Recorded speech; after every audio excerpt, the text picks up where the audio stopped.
Tricolores e tricoloras, bem-vindos ao canal Coração Tricolor. Eu sou o Fernando Cordeiro e hoje eu vou falar mais uma vez da Copa Rio de 1952, que é, sim senhor, sim senhora, o campeonato mundial conquistado pelo Fluminense. Tá? Já digo por que eu vou persistir neste assunto de um vídeo que deve ser o meu terceiro vídeo, feito mais ou menos em junho desse ano ainda, de 2019. Antes eu gostaria, por favor, de pedir que, se você ainda não se inscreveu no canal, que por favor se inscreva e dê aquela força, aquele like, que é muito necessário. E se você já se inscreveu no meu canal, tenha a minha profunda gratidão e peço que, por favor, se gostar, dê o like, comente e verifique se as notificações e as inscrições estão realmente valendo, ok? Bom, indo ao vídeo, é o seguinte, eu não sei porque o vídeo tão ostensivamente, notoriamente tricolor, ele fica, obviamente que ele é direcionado pelo YouTube, por esta plataforma, YouTube, para tricolores, e eu não sei por que cargas d'água, torcedores de outro time, provavelmente flamenguistas, sabidamente flamenguista, e uma outra mulher que não disse o time, assistiram o meu vídeo a respeito do Campeonato Mundial de 1952, que é a Copa Rio, que em 1951 eu estou aumentando o tom de voz, porque na hora exata que eu estou falando, o cachorro aqui do vizinho resolveu latir. Então, em 1951, o Palmeiras ganhou a Copa Rio, em 1952, o Fluminense ganhou a Copa Rio. Eram campeonatos mundiais. Então, vieram comentários debochados de torcedores de outro time, uma mulher e o cara flamenguista, né? A mulher, inclusive, agressiva, me perguntando quantas eu tomei, se eu estou maluco, alguma coisa assim, ou se eu estou bêbado, quantas eu tomei. E eu excluí o comentário dela, porque, não sei se vocês sabem, mas quem produz conteúdo aqui é, de certa forma, responsável pelos comentários. Afinal de contas, o comentário é feito em cima do que eu digo. Então, se o comentário foi atravessado ou mal educado, de certa forma eu provoquei isso. E então, para não causar mais problemas, eu excluí o comentário da mulher. E antes de excluir o comentário do flamenguista, eu espero que ele assista esse vídeo, que é uma resposta. Ele apenas botou um kkk, aquela gargalhada, e o nome dele vem com o escudo do Flamengo, então obviamente ele é flamenguista. E ele pergunta assim, então cadê a Libertadores? Ora, então eu vou dizer aqui como se eu estivesse dizendo para ele, você deve ser um menino muito novo ainda, que pegou essa fase de que para um time ser campeão mundial ele tem que conquistar a Libertadores. Agora, não mais falando para ele, mas diretamente, vou explicar para todos os inscritos no canal e para quem está assistindo sem ser inscrito. A Copa Rio de 1951 e a Copa Rio de 1952 foram realizadas em 1952. Agora sim, para o flamenguista, mais uma vez, a Libertadores ainda nem existia, meu caro. Tá? A primeira Libertadores é de 1960 e o Fluminense ganhou a Copa Rio em 1952. Então, como é que você queria que o Fluminense conquistasse a Libertadores? Provavelmente iria conquistar várias Libertadores, tá? Nos anos 40, 50 e acho que assim, se é que o Fluminense iria se interessar. Porque antes de eu entrar na Libertadores propriamente dita, eu digo o seguinte, o próprio Bangu, em 1960, ele conquistou um torneio realizado lá nos Estados Unidos, que se não fosse ser o Bangu, e o Ademir da Guia jogava pelo Bangu, era o 10 do Bangu, se não fosse, se esse torneio tivesse sido conquistado pelo Fluminense ou pelo Palmeiras, que pleiteiam a Copa Rio, respectivamente, Palmeiras e Fluminense, 51, 52, pleiteiam junto à FIFA isso como se fosse campeonato mundial, se eles tivessem vencido esse que o Bangu venceu em 1960, aí sim, eu acho que a FIFA estaria analisando mais detidamente. Mas como foi o Bangu, com todo respeito ao Bangu, time que eu admiro muito e que assim eu fico muito aborrecido com a diminuição do Bangu e do América. Quem assistiu meus outros vídeos aqui sabe como eu sou chateado com isso. Se fosse o Fluminense ou o Palmeiras que tivessem conquistado, talvez fosse mais fácil a FIFA dar esse título que o Bangu disputou lá, esse campeonato, reconhecer como mundial, do que as próprias Copa Rio de 1951 e 1952. Então, caro flamenguista, você deve ser um jovem que não sabe que a Libertadores da América foi a sua primeira edição em 1960. E ela é uma coisa assim completamente, inicialmente, um time brasileiro participar da Libertadores com vontade, era uma coisa completamente alienígena, entende? Porque quem participou foi o Santos de Pelé, que foi campeão em 62 e 63. Mas o Santos de Pelé era um time do outro mundo. Depois o próximo campeão, o próximo que chegou a disputar a Libertadores e ser campeão, foi em 1976, o Cruzeiro, que era outro timaço de Tostão. Então o que acontece? O próprio nome já diz Libertadores da América, né?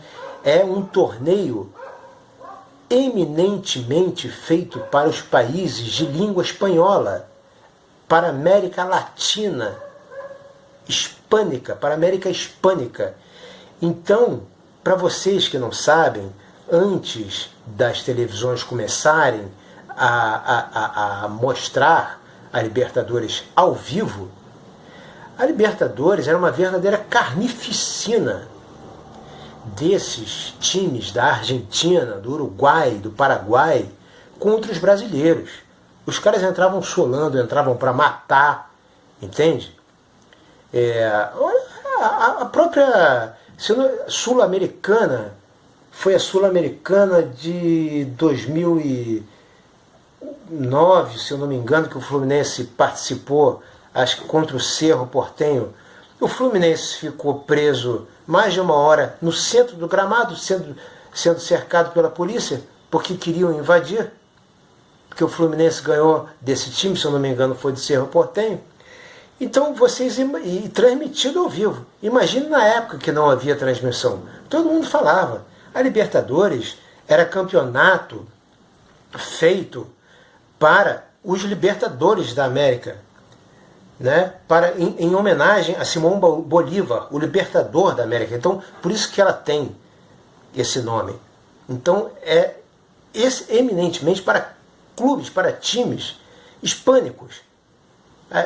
Países hispânicos, Argentina, Paraguai e Uruguai principalmente, para compensar, não é, talvez a superioridade do Brasil, que já era campeão do mundo em 58 e 62, apesar do Uruguai ter sido também, não é, bicampeão do mundo em 1930 e em 1950. Mas, de qualquer forma, a Libertadores não era para time brasileiro. Porque os juízes, por exemplo, os árbitros, havia uma conveniência muito grande dos árbitros serem, em sua maioria, logicamente, né, porque só o Brasil que fala português, os árbitros falarem espanhol ou castelhano, como queiram, e todos os outros países, Argentina, Uruguai, Paraguai e todos os outros da América do Sul falarem espanhol também. Então todos se entendiam muito melhor. E vocês aí podem levar até para o lado também da mala, não é? Da mala para o seu juiz, a mala, né? Não vem dizer que não, né? É muito mais fácil se comunicar. em termos de mala com um juiz que fala espanhol, que habla castelhano, do que um que não fala, não é? Porque isso tem que ser uma transação rápida. E vai me dizer que isso não existia? Fora a carnificina, né? E aí um era expulso, e aí não tinha substituição, ou então era machucado, ou não tinha substituição. Então, assim, o Santos de Pelé, bicampeão, foi uma exceção, foi um alienígena. Foi um time alienígena que veio de outro mundo, assim como o Cruzeiro de 76. E eu digo o seguinte, essa Libertadores, eu sei que os clubes, os torcedores dos outros times, porque 10 times brasileiros já foram campeões da Libertadores. O Fluminense desperdiçou a chance em 2008. Só o Fluminense e o Botafogo não foram campeões da Libertadores. Os outros 10 grandes clubes do futebol brasileiro foram. Apenas Fluminense e Botafogo não foram. Então eles querem que Fluminense e Botafogo conquistem uma Libertadores, e porque, como fez a torcida do Vasco uma vez, um comportamento assim, eu acho que lamentável, de colocar Libertadores para time grande num jogo contra o Fluminense. Ora, eu acho que, com todo respeito aos vascaínos, e eu acho que aqui, da mesma forma que eu critico o Fluminense e elogio, eu critico o Flamengo e elogio o Botafogo, o Vasco. E eu acho que o seguinte, não venham botar pilha em cima do Fluminense, porque pior do que nunca ter conquistado a Libertadores, nós somos vice da Libertadores, mas o Vasco é trivice carioca do Flamengo, entende? E nós fomos para a terceira divisão, mas o Vasco foi rebaixado 3 vezes. Então, eu acho que assim, o Vasco não tem que falar nada do Fluminense, entendeu? O torcedor do Vasco não tem que falar nada do Fluminense, tá? A única coisa que o Vasco pode falar realmente é que nós somos fregueses do Vasco. O Vasco tem 29 vitórias em cima da gente. Isso eles podem falar.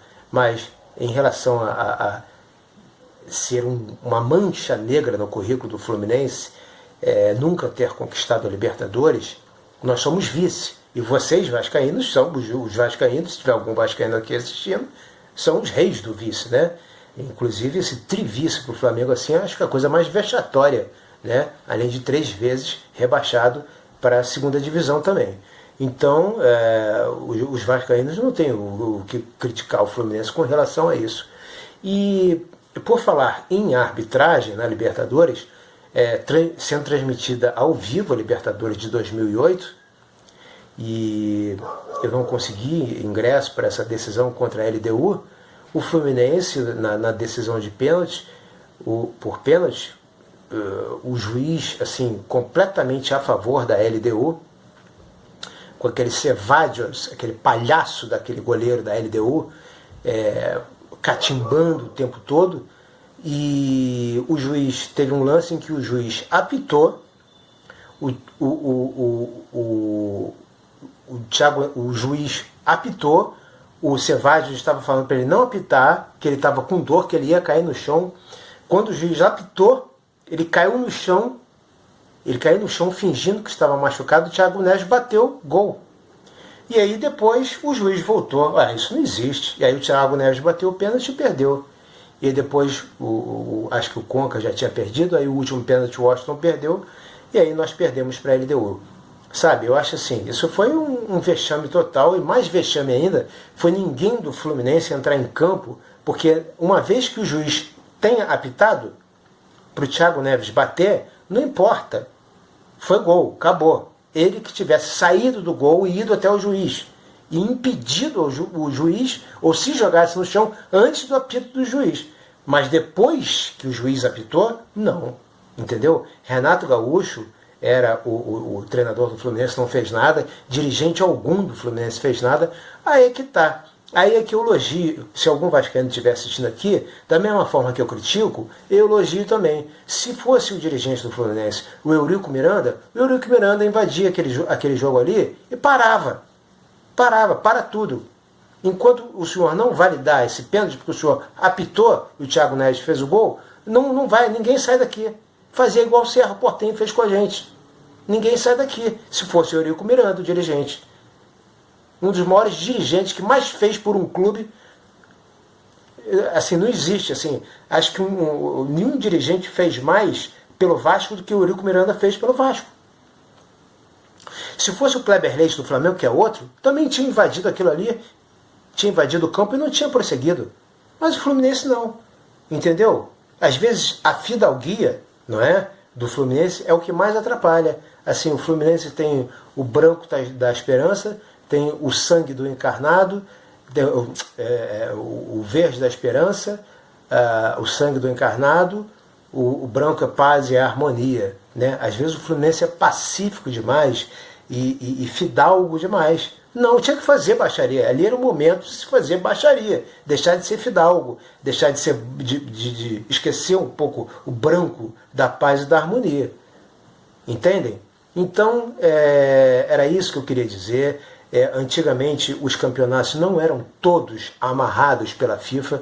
Acho que o único campeonato, e que eu acho que deve ser valorizado, inclusive em formas de liga, se preciso for, é o Campeonato Carioca, que é o menos amarrado possível. Da Copa do Brasil em diante já é tudo uma amarração com o Campeonato Brasileiro, com Sul-Americana, com Libertadores, com o Mundial esse aí que o Liverpool conquistou agora. Entendem? Então é isso que eu quero dizer. É tudo amarrado em função da grana que rola, não é? E que de certa forma prejudica muito o futebol, e eu acho que os clubes deveriam procurar ser mais independentes nesse sentido, não é? Os clubes deveriam ser mais independentes nesse sentido, até porque talvez esses mundiais não tenham tanto valor assim, visto que o time do Liverpool, quando chegou na Inglaterra, não tinha nem torcedor quase, ou não tinha torcedor para receber. Aquele ali, quem foi no estádio ver, viu. Quem não foi, não teve isso de ir no estádio. Não, acho que, sabe, eles não deram atenção. Para eles não vale muita coisa. Para a gente, né, nós que somos pentacampeões do mundo, a gente dá esse valor todo aí, a esse negócio de Libertadores, esse negócio de Mundial. Acho que os clubes europeus, eles têm uma noção maior de que há uma obrigação, há uma coisa amarrada com a FIFA, não é? De ter que disputar a UEFA Champions League e depois esse Mundial, e eles sabem que isso, sabe, os caras têm cabeça. Eles têm cabeça para saber que isso aí não é uma coisa assim tão necessariamente que indique que o time é o melhor, ou o maior, ou coisa que o valha. Entendem? Eles sabem melhor isso do que nós brasileiros, né? Então, assim, acho que ninguém é melhor do que ninguém, porque já foi 4 vezes Real Madrid, 4 vezes Real Madrid, porque o Real Madrid é 4 vezes campeão da Mundial. Por quê? Por causa do dinheiro que o Real Madrid tem para contratar aqueles craques todos. Então, sabe, assim, isso é real, isso? É real? O time do Real Madrid é feito de espanhóis, né? O time do Liverpool é feito de ingleses, todos eles, os 11 jogadores? Não. Acho que os únicos que seguem ao pé da risca são os times de uma região da Espanha chamada Bilbao, são os Países Bascos, de onde tem o Atlético de Bilbao. Só joga jogador basco nos times de lá, entendem? Fora isso, nada feito. Tá? Nos outros times todos do mundo, todos eles são... você ter um estrangeiro no time é outra coisa, né? Mas você ter um inglês no time, sendo o time um inglês, aí fica meio esquisito, né? Você, sem racismo, mas você vê uma seleção da Alemanha com negros, todos nós sabemos que as raças são diferentes. Ok, eu sei que existem negros que nasceram na Alemanha, os pais nasceram na Alemanha, etc e tal. Não está havendo racismo aqui nenhum, de parte alguma. Mas seria a mesma coisa também. Imagina o contrário, uma seleção de Uganda só com louros, só com jogadores louros. Pô, os caras não são africanos, bicho. Então descaracteriza também o futebol. Porque o futebol africano é um, o futebol europeu é outro. Entende o que eu quero dizer? Não há racismo nenhum na minha fala, tá? Então é isso. Antigamente os campeonatos não eram amarrados. A mesma coisa agora, por exemplo, esse campeonato aí foi que o Liverpool ganhou, foi disputado aí num país do mundo árabe, que eu já não sei qual é. Imagina se o clube que sediou, que nunca ganhou nada, entrou de convidado porque sediou, imagina se esse clube tivesse ganhado. Entendeu? O que esse clube já ganhou na vida? O futebol tem muita zebra. Esse time podia ter vencido. Esse time podia ter vencido. Ele ia jogar 2 partidas, não é? Flamengo e Liverpool jogaram 2 partidas. Esse time jogaria 3. Se ele tivesse vencido os 3, aí o cara o time ia ser campeão do mundo, o time ia ser campeão do mundo e ia mostrar aí que esse negócio aí da FIFA não é tão racional, não é tão amarradinho, não é tão certinho quanto se pensa. Para vocês ficarem cobrando aí que o Fluminense não pode ter sido campeão de 52, né? O que no caso é um absurdo total, não pode ter sido campeão do mundo porque não tem Libertadores. É um absurdo total porque quando ele foi campeão do mundo a Libertadores nem existia. Mas vocês não podem cobrar que isso seja uma coisa completamente bem feita e racional, porque esse time aí podia ter sido campeão do mundo. E aí, como é que ia ser? Mesma coisa a Copa do Mundo de 98, que revelou Zidane ao mundo, feita na França, realizada na França. A França estava fora da Copa do Mundo desde 86. Desde 1986, que ela eliminou o Brasil, nunca mais ela tinha ido para a Copa do Mundo. Ela voltou só porque ela fez a Copa do Mundo. Então o país sede, ele está já automaticamente, e inclusive cabeça de chave, não é? E se a França não tivesse sediado a Copa de 98? O mundo não tinha conhecido Zidane, não é? E todos aqueles grandes craques daquele timaço da França. Preciso dizer mais alguma coisa? Acho que não, né? Bom, então o vídeo está muito longo. Tenham paciência, por favor. Saudações tricolores. Feliz Natal. Um próspero ano novo, se eu não fizer mais nenhum vídeo. Mas acho que farei. E até a próxima.